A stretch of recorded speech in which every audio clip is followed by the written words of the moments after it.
if you've been feeling the call of Mary Magdalene or she's been coming up on your FYP, you're not alone. In the last several months, I've been hearing of her, feeling her presence, inquiring about her to my ChatGPT. And what I started to see more and more was this vision of the flower of life and the rose. And both of these are very symbolic of Mary Magdalene and the rise of the divine feminine. And I have felt for at least 2 years now that one of my roles right now on earth is to help women, to help wake up the divine feminine and heal the divine feminine. And I know sometimes it may not seem that pious or moral when I'm talking about dusty men or I'm telling women to break free of these poor relationships and demand more for themselves. But I do believe that this is quintessentially what the divine feminine is being called to do right now. She is being called to step into her divinity and to demand more so that she can go forth and heal the world.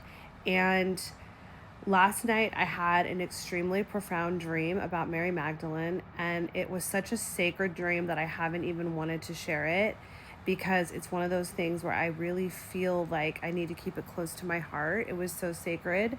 So I may or may not post this, but this came after Easter dinner at my house, and my mom's partner was explaining to me just out of the blue that they learned about the latter years of Mary Magdalene at that Easter service. And he had no idea that I had been thinking about Mary Magdalene, that Mary Magdalene had been on my radar. But this is what happens when the universe is trying to express to you greater wisdom and knowledge. It will be synchronicity after synchronicity. So this comment or conversation by my mom's partner was no exception.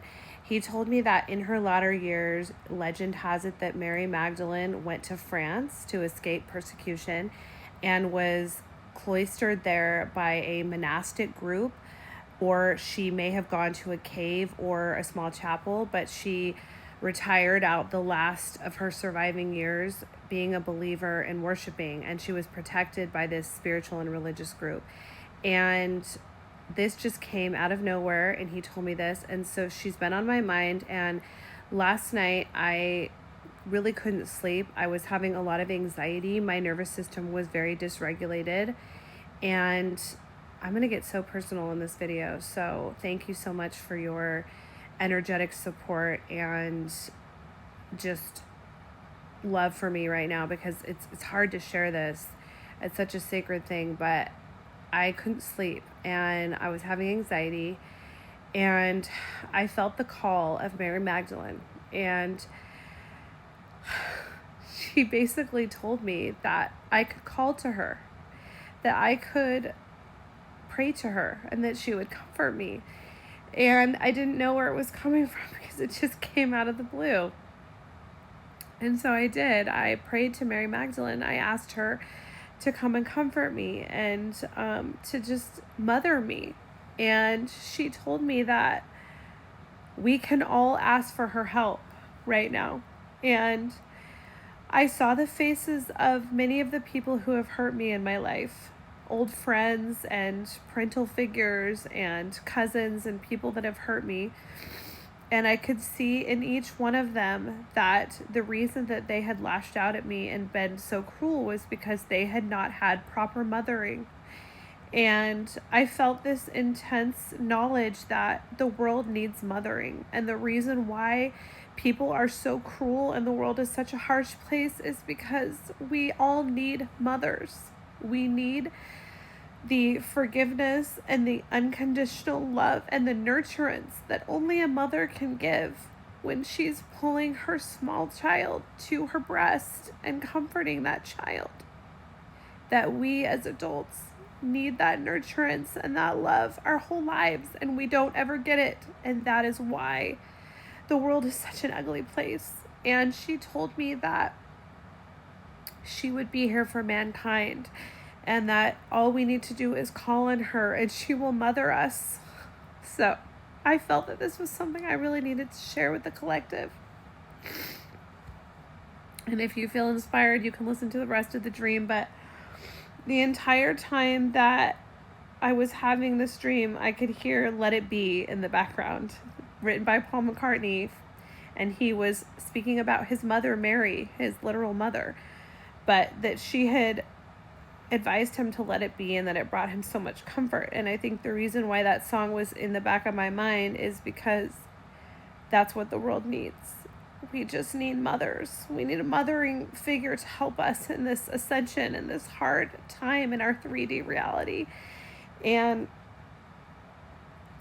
in the dream, she showed me a rose, and she told me that we need to open like a rose. And this was for the divine feminine. And so I'm going to speak to the women right now. I'm going to speak to the feminines. But she said that we need to open like a rose. And what that means is we do not stay closed like a bud. We are being called right now to bloom. And in order to bloom, we must stand on business for what we need and deserve. And we can give the world our love, and we can give the world our forgiveness. But right now we are being asked to balance that with boundaries. Balance that with self-respect and self-love. The world needs us. The world needs strong women to go forth and break the chains of oppression and misogyny that this patriarchal society has for too long invoked on the community and on the collective, and it has hurt every single one of us. And we are being called now to love ourselves first, to rise in our divinity and to bloom like roses. And that means demanding more for ourselves, speaking up when we are harmed, protecting other women and children, protecting women from men that would abuse them and harm them and make them small. And so that is what my page is dedicated to, and that is my mission. And so I feel really strongly that we need to do that for one another. And she said that when I heal my need to people please and play small to be chosen, I am healing all of the women in my family who for eons of time have had to make themselves small in order to be safe. And I have so much gratitude and respect for those women in my family because many of them were sister wives. Many of them were married to men that manipulated them and betrayed them. And in my self-healing, that part of me that feels the need to disassociate from a man's mistreatment of me and to stand on business and stand up for myself with balance while also maintaining my feminine love and forgiveness and wisdom.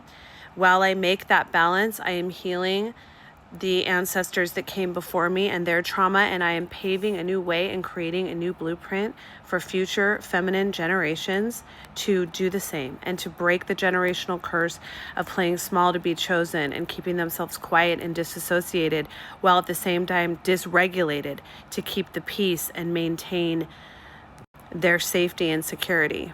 We must be okay alone. We must learn how to regulate our nervous systems so we are not affected by the whims of somebody else or by the mistreatment or mood of somebody else.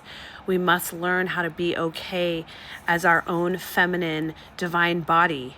And as we do that, it sends ripples out into the collective of healing, of a level up, of power, of wisdom. We collectively open like a rose when we do our own internal healing work and we rise. This was the craziest part of the dream. I felt myself when I thought of these truths and when I felt the love and support of Mary Magdalene, I rose above my body and I felt so light and free. My soul was free of my earthly body and I didn't want to go back in. But I did. I went back into my body and it felt so heavy and so overwhelming. I couldn't breathe. It was crushing. And I was told that this was the ancestral trauma of all of the women that had come before me, that I was carrying it in my physical body. I was carrying their pain and their trauma. And I just begged for relief. I wanted to get out of it. And I was told that I was in the birth canal, that's why the squeezing was happening and it was feeling so heavy and narrow because I was birthing a new me. I was birthing a new divine feminine within me, that we as a collective are doing that. And I never got out of it in my dream. I was not spared. I was told, you are still in it. Keep healing. There will be a moment of delivery. But we are all in the birth canal at this point, figuratively, rebirthing a new divine feminine. And as we go through these birth pains and this labor, we can always call on Mary Magdalene to come and give us relief, love, grace and wisdom.